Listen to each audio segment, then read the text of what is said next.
Masechet Tamid, Daf Kafret, donc on était dans la Braïta qui disait que l'intendant du mont du temple faisait l'inspection des Lévites qui montaient la garde pour vérifier qu'ils ne dormaient pas, et quand il en voyait un qui dormait, il le frappait avec son bâton. On est à la deuxième ligne. Il avait le droit de lui brûler son vêtement. Makol Ba'azara, et les gens disaient, mais c'est quoi ce bruit qu'on entend dans le parvis du temple? Kol ben Lévi loqué, on entend le bruit d'un lévite qui est frappé par le bâton, ou begadam nisrafim, et dont on brûle les vêtements, chez Hachanlo al-Mishmar, parce qu'il a dormi au lieu de monter la garde. Rabbi Eliezer ben Yaakov Omer, Rabbi Eliezer ben Yaakov disait, Pa'amachat matsu et ahi imi yashen vesarfu et kesuto. Un jour, on a trouvé le frère de ma mère qui dormait, et on lui a brûlé son vêtement. Amar Rabbi Baraba a dit qu'il matait Rabbi Yochanan behamatnita. Lorsque Rabbi Yochanan arrivait à cette braïta, Amar Achi, il disait ainsi, Ashrehem larishonim, heureux sont les générations précédentes, Shafilu alon shena osin din, qui jugeaient même une personne qui s'était endormie involontairement. Chez Lo alon shena alachad kama vekama, à plus forte raison qu'il faut punir s'il ne s'agit pas d'une faute involontaire comme s'être endormi. Tanya, il y a une braïta qui dit, Rabbi Omer, Rabbi disait, Ezo hi derech yeshara sheyavorlo ha'adam, c'est quoi le chemin droit que l'homme doit choisir? Yehav et atochachot, c'est d'aimer les réprimandes. Chez Kozman, chez tochachot ba'olam, nachat ruach ba'a le'olam. Parce que tant qu'il y a des réprimandes dans le monde, la sérénité vient dans le monde. Tova ou bracha ba'in la'olam, la bonté et la bénédiction viennent dans le monde. Vera'am istaleket min ha'olam, et les mauvais événements se retirent du monde. Chez Neymar, comme il est dit, un verset dans Michelet, voilà, min'am ve'alehem tavo birkat tov. Pour ceux qui réprimandent, il sera apporté la sérénité, et c'est sur eux que viendra la bénédiction du bien. Ve'yeshomrim, d'autres disent, le droit chemin qu'on doit choisir, c'est Yarzik be'emuna yetera, c'est d'être d'une honnêteté scrupuleuse. Chez Neymar, comme il est dit, Ainai be'neimane eretz, la shevet aimadi ve'gomer. Un verset dans les psaumes, mes yeux vont pour les personnes fidèles sur la terre qui résideront avec moi. Amar Rabbi Shmuel bar Nachmani, Amar Rabbi Yonatan, Rabbi Shmuel bar Nachmani dit Rabbi Yonatan, Kol hamochiach et travero leshem shamayim, tout celui qui réprimande son prochain pour l'intérêt du ciel, Zoché lechelko shel HaKadosh Baruch Hu, il mérite la part que lui confère le Saint béni soit-il. Chez Neymar, comme il est dit, Mochiach Adam Aharai, un verset dans les Proverbes, celui qui réprimande l'homme, il me suivra. Non seulement cela, mais on tire sur lui un fil de grâce. Chez Neymar, comme il dit, toujours un verset dans les Proverbes, il trouvera plus de grâce que celui qui fait des flatteries. Donc après que la Mishnah a parlé de celui qui descendait pour s'immerger parce qu'il était devenu impur, et donc il y avait là-bas un toilette qui, lorsqu'il était fermé, on savait qu'il y avait quelqu'un à l'intérieur, eh bien la Mishnah dit que celui qui voulait faire le premier service qui était de prélever les cendres sur l'autel, eh bien il devait se lever très tôt pour s'immerger dans le mikvé, puisque avant chaque service du temple, les prêtres devaient s'immerger. Hagoufa Kashia, la Gemara dit, il y a une contradiction interne dans la Mishnah. Pourquoi? Mishnah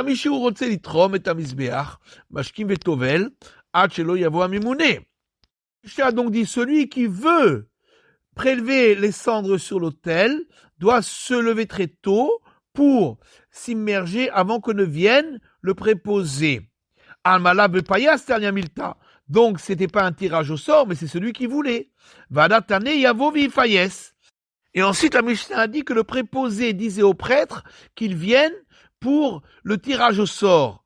Alma, donc, ça dépend d'un tirage au sort. Amar Abaye lo kashia. Abaye dit, il n'y a pas de question. Kan konem takana, kan achar takana. Le début de la Mishnah, c'est avant l'institution, et la fin, c'est après l'institution. Titan, comme on a vu dans une Mishnah. Barishona, kol mishirot selitrom et amizbeach torem. Au départ, tout celui qui voulait faire ce service de prélever les cendres sur l'autel, il le faisait. Mais quand ils étaient nombreux, Ratzin Verolim Bakevesh, ils couraient et montaient sur la rampe de l'autel. Et celui qui arrivait le premier dans les 4 dernières coudées de la rampe, c'est lui qui avait droit à ce service. Hayushtaim Shavim, et s'il y avait 2 ex-aequo, Amemune Omer Lahem Alzbiru. Alors là, le préposé leur disait à tous de venir lever le doigt pour le tirage au sort. Parce que le tirage au sort, c'était en levant le doigt, et le préposé pensait à un chiffre, et il comptait les doigts jusqu'à ce qu'il arrive à ce chiffre-là, et alors celui qui était à ce chiffre, eh bien, c'est lui qui avait gagné le tirage au sort. Umaen motziin achat o shtaim. Alors il pouvait sortir 1 ou 2 doigts. Ve'en motziin agudal bemikdash. Par contre, il sortait jamais le pouce, parce que s'il sort un doigt et le pouce, on va avoir l'impression qu'il s'agit de 2 personnes, et ça va fausser le compte. Maaseh shtaim vayu shavin ratzin. Il y a une histoire, il y en avait 2 qui couraient sur la rampe de l'autel et qui étaient au même niveau. Rolin Bakevesh, donc ils étaient en train de monter sur la rampe, et l'un a poussé l'autre, Venish Bera Raglo, et il s'est cassé la jambe. Alors lorsque le tribunal a vu qu'il y avait un risque de danger, là ils ont fait une institution que dorénavant on ne prélèverait les cendres sur l'autel qu'après avoir fait le tirage au sort. Rava Amar, il dit la Takana. Rava lui dit que les 2 parties de la Mishnah ont été dites pour après l'institution. Vari Katani, voilà comment il faut comprendre la Mishnah. Donc le début de la Mishnah dit celui qui veut, ça veut dire celui qui veut participer au tirage au sort, eh bien il doit se lever très tôt pour pouvoir s'immerger avant que ne vienne le préposé. Matiti, une prochaine Mishnah. Après qu'on ait tiré au sort, eh bien, le préposé prenait la clé, ou patacheta pishpesh, il ouvrait la petite porte, venirnas ubeta moked la hazara, et donc, il sortait de la maison de l'âtre pour entrer dans le parvis du temple. Virneso akohanim acharav, et tous les prêtres rentraient dans le parvis du temple après lui. Ushta avokot shel ur beyadam, chacun avait dans ses mains 2 torches de feu, et ils se scindaient en 2 groupes.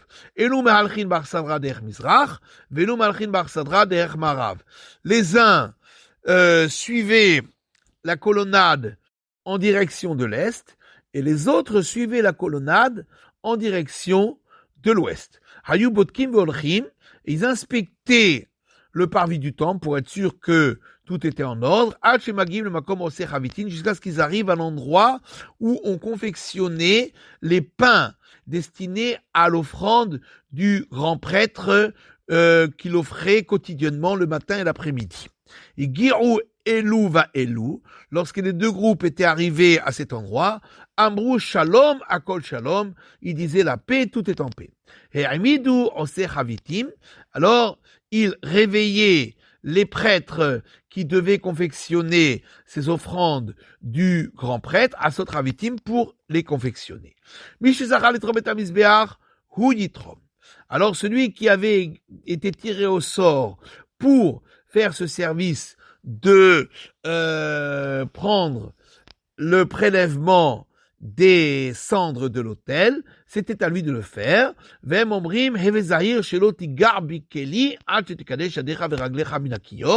Et les autres prêtres lui disaient, fais attention de ne pas toucher aux ustensiles consacrés pour le service avant d'avoir sanctifié tes mains et tes pieds du bassin.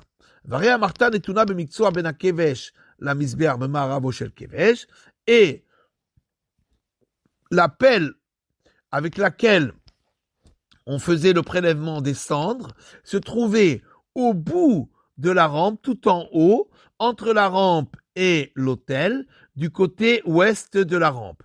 En Adam Nichlas Aimo, personne ne rentrait avec lui dans l'espace entre l'autel et le palais du temple, où se trouvait dans cet espace le bassin pour se sanctifier les mains et les pieds.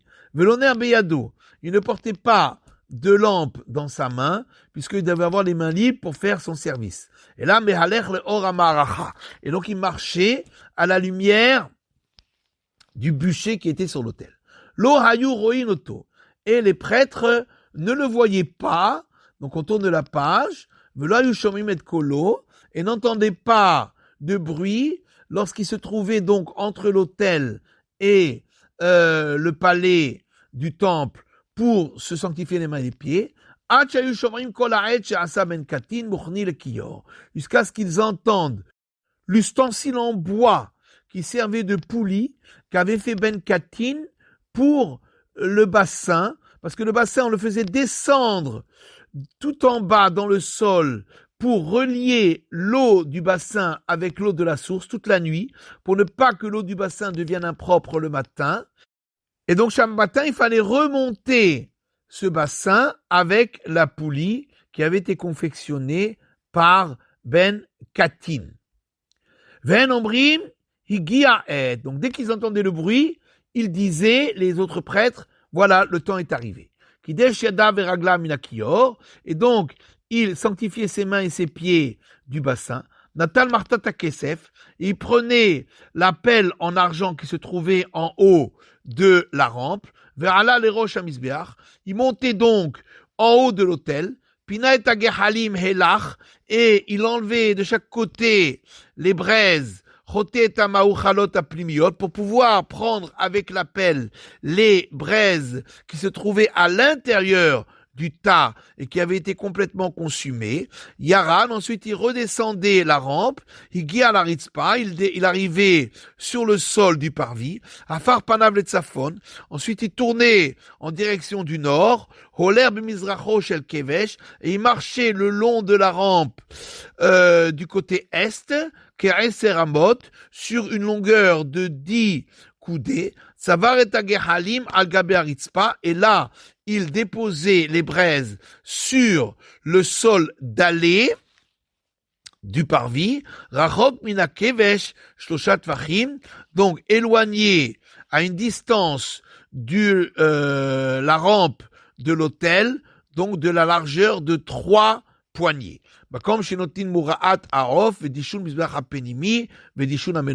C'est à cet endroit-là également qu'on déposait le jabot des oiseaux qui étaient offerts sur l'autel, ainsi que les cendres de l'autel intérieur, c'est-à-dire l'autel des encens et les cendres du candélabre. Alors la Gemara dit, est-ce qu'il y avait des colonnades dans le parvis du temple? Pourtant il y a une braïta qui dit, Rabbi Eliezer ben Yaakov Omer, Rabbi Eliezer ben Yaakov dit, Minayin shen osim arsedraot ba'asara. D'où sait-on qu'on ne fait pas des colonnades dans le parvis du temple? Tamulomar, parce que le verset dit, Lotitar lecha ashera, tu ne planteras pas pour toi d'arbres idolâtrés, kol ha'etz etzel mizbach Hashem lokecha, et tout bois à côté de l'autel d'Hachem ton Dieu. Achike Amar, et voilà comment il faut expliquer le verset. Lotitar lecha ashera, tu n'as pas le droit de planter du tout d'arbres idolâtrés. Tu n'as pas le droit non plus de planter tout bois proche de l'autel d'Hachem ton Dieu. Donc comment on pouvait faire des colonnades alors que généralement elles sont en bois? Rafrizda répond qu'ici il s'agissait de colonnades en construction de pierre.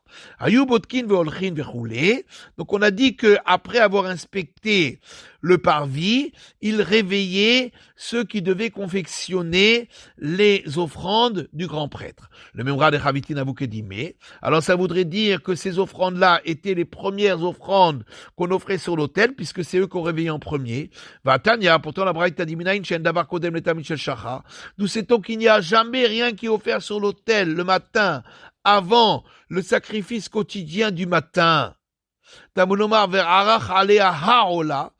C'est pourquoi le verset dit, il disposera sur lui l'holocauste, V'amar Rabba ha'ola, ola rishona. Et Rabba explique, puisque c'est marqué l'holocauste avec un ré, avec l'article défini, ça vient m'apprendre que cet holocauste, donc du sacrifice quotidien du matin, est le premier sacrifice. Alors Rabbi Yehuda répond effectivement, l'offrande du grand prêtre, c'était pas la première offrande. Seulement, il fallait du temps pour faire chauffer l'eau, pour tremper dans l'eau bouillante les pains de cette offrande du grand prêtre, et c'est pourquoi il fallait les réveiller en premier. On arrive au deuxième chapitre. Matitin, Amishadi, Raou Echav, Sheherad.